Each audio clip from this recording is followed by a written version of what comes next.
If you needed any more evidence that free speech is a mirage on the internet, a fugazi, look no further than Rakata Law's recent banning from YouTube. This happened on Wednesday. I've got an article pulled up here from the Post Millennial that states, yeah, popular YouTuber Rakata Law moved fully to Rumble after being deplatformed by YouTube on Wednesday. This is just the latest, sadly, just the latest casualty of big channels. I mean, does it really matter, big or small? I guess it does for a guy like Rekieta. I mean, this is this guy's livelihood. This is how he makes his money. So yeah, it really does. This is really deeply concerning for anyone out there who is looking to do something similar to this. But it's also just concerning for free speech, for an opposing opinion, for offering different views. I'll jump right into the article here if I can find it. Where is it? Popular law YouTuber Rakata Law was deplatformed on Wednesday. Nick Rekieta, who rose to prominence during the trial of Kyle Rittenhouse, is practicing attorney in Minnesota and has made the move to rival Rumble platform. Imagine if YouTube didn't exist, if people like Rekieta didn't exist during the Kyle Rittenhouse fiasco.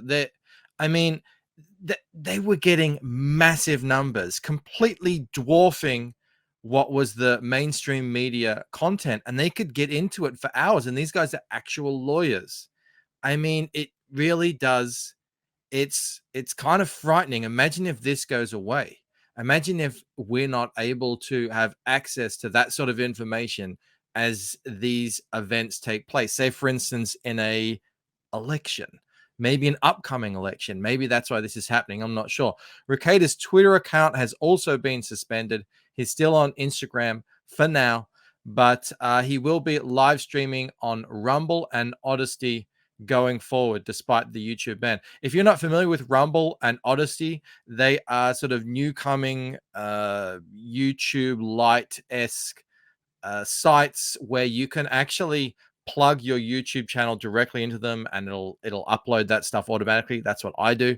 But yeah, they're kind of rising in prominence now among these people who are finding themselves being banned off YouTube for whatever reason that happens.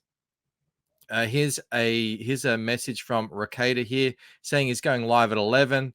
Earlier today, I said earlier today not to live in fear of intimidation. I meant it. I will be going live on Rumble and Odyssey. Link will come in the post. I'm working out subjects. I have no idea if anything big happened today. Tomorrow's live stream will be up in the air. I have an appearance on Ladder with Crowder. Awesome. And the support has been overwhelming. This isn't over. This is just, I mean, for someone like me, this is what I want to do. I want to create comic books, crowdfund them, make them. And that's not really enough on its own to make a living. I don't think you have to do other things. You have to have multiple streams of income.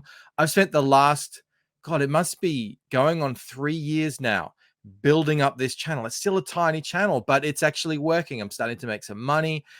I'm looking to the future, hoping, eventually, maybe in another 3 years, I can actually make a decent living off this sort of thing. This does not, it doesn't make you want to pursue it. It doesn't make you feel confident that this is something that you can do. And what's doubly worrying for me, I've got my channel analytics here pulled up. Here's the other channels that my audience watches. Nerdrotic used to be in here, and I just checked just now, he's not in here. He's completely been fully nuked from YouTube. And that's why it's concerning for all of us who don't sort of toe the mainstream acceptable Overton window line. We say things and we believe things. The things that we talk about are not necessarily in line with YouTube's, I guess, pre-subscribed values. I don't know, whatever it is. So yeah, we're like, none of us are really safe. And some of these guys are like, they're professional YouTubers like Ethan, Yellow Flash, Nerdrotic, Clownfish. How long do all these channels have? I just don't know. Here's someone asking Luke Rudowski, does anyone know what happened to Rakata Law? Yeah, I mean, we know what happened. I'm worried to talk about it. Like these people who go after that, after them, they can go after anyone. That's the thing. Like you get popular enough, and the army of what did you go like false flag is just it grows exponentially. And Rakata Law was insanely popular. Legal Mindset here says Rekieta Law appears to be completely removed from YouTube for their third strike. This third strike thing, it seems to be they need to change that. It's right, completely unacceptable. Do better. Um, it yeah, the third strike thing, it feels like it's too antiquated now. It's too easy to manipulate. As long as someone is popular enough, that seems to be like you want to. That's it's crazy. Like don't get too popular because people can people can gather these armies to come together and do these flagging campaigns on you and destroy your livelihood like with the click of a finger. All right, to YouTube alternatives like Rumble responded to Rekieta's suspension. Rekieta Law doesn't need YouTube. YouTube needs Rekieta Law, said Rumble. He just proved it last night on Rumble. He's also ahead of the game by moving his audience to Rumble well prior to any YouTube incidents. People are just wondering what happened to Rekieta Law there. This is interesting too. In late September, comedian Russell Brand was censored over what he called a relatively small error. He was reading off the CDC website, and he made a kind of, I think, like offhand assumption based on what was written on the website, and that video was taken down. Again, massive YouTuber.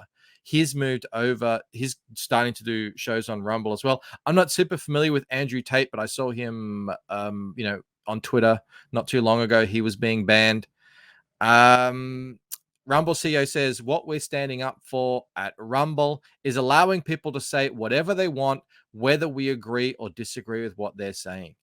I think that's a fundamental right, and we have to give that to everybody in America, hopefully everybody outside of America. Here is Rekieta Law's Rumble channel. He's got 65,000 subscribers, not quite the million. I'm pretty sure he had over 1 million on YouTube or thereabouts. I mean, he was massive, absolutely massive. Remember when, during the Rittenhouse trial and stuff like that, he was getting insane numbers. This is Russell Brand's channel. Now, Russell Brand has, I think, 6 million subscribers on YouTube. He's built up 600,000 over here on Rumble. Like this is a new platform just starting out. This guy here is the guy leading the way. His name is Salty Cracker. He does political kind of MAGA content, but what he does is interesting. He simulcasts to Rumble and a bunch of other things as well as his YouTube, and then at some point during his live streams he cuts off the YouTube, forcing, if you want to keep watching, you've got to watch on these alternative sites. And it's doing incredibly well for him. He now gets more people watching him on Rumble because then they don't have to do the silly switchover thing than he does on YouTube. And he gets tens of thousands of people watching each and every one of his live streams. It may just be the way forward. And of course, he can say whatever he wants and he's not in danger. And I think this is all monetized. I'm pretty sure he gets tons of super chats and stuff like that as he goes. I'm doing the same here. I want to thank everyone. I sent out a tweet yesterday asking if you can please subscribe to my Rumble. I'm not sure exactly how it's going to work. I just have the YouTube feed feeding into this automatically now. I might start simulcasting on Rumble as well. I don't know if I'm going to necessarily do the half and half thing, but maybe. Who knows? I mean, who knows where this is headed? I'm still a small channel, so I think I kind of fly under the radar of a lot of the malicious false flaggers out there. But looking to the future, this is what that guy, the CEO said. Plan for the future, plan big. I'm trying to become as popular as I can so I can create a career out of this, sell my comic book and everything. Get started now. Why not? Why wait? And I'm incredibly thankful to everyone who subscribed. We jumped up from about 40 to 163 yesterday. Thank you so much. I also have Odyssey for people who prefer that site over there. Again, I don't really know which one is better. Maybe one has a better user interface. I'm not sure, but I'm over there as well. And speaking of creating a career out of it, this is my comic book. It's called The Lucent Painted Death. It's the one I'm working on right now. I'm kind of sort of more trying to go for the Ripper model, where you get most of the book done before the campaign goes live. The campaign will be going live sometime early next year, and at that point, yeah, the vast majority of the book will be done. But please do sign up. It's shaping up to be an absolutely cracking graphic novel. And yeah, if you like this video, please do give it a like, give it a thumbs up, subscribe to the channel, consider becoming a member, and please go sign up. Please go subscribe to my channels over on Rumble and Odyssey. I will see you on the next one. All right, bye.